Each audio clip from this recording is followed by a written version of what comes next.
හෙට ඉඳන් මම මේ කියන ටික පුරුදු වෙන්න. කාටවත් කුණුහරුපෙන් කතා කරන්න එපා. කාටවත් තෝ කියලා කියන්න එපා.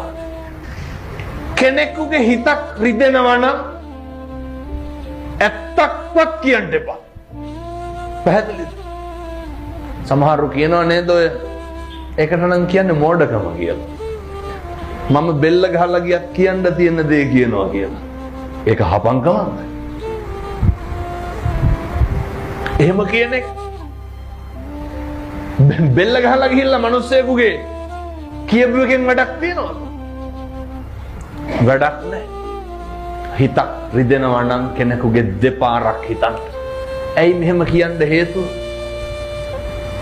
මරණ මංචකේ එළවයි මෙලවයි දෝලණය වෙනකොට මොකක්ද මතක් වෙන්න ඕන?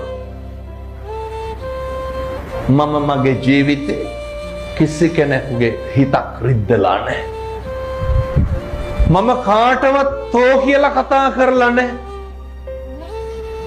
ඔක ගෙදරින් පටන් ගන්න නැතුව කියමු බලන්න කොහෙන්ද පටන් ගන්න? දරුවෙකුටවත් තෝ කියලා කතා කරන්න එපා. හරි මෛත්‍රියෙන් වැඩ කරන්න.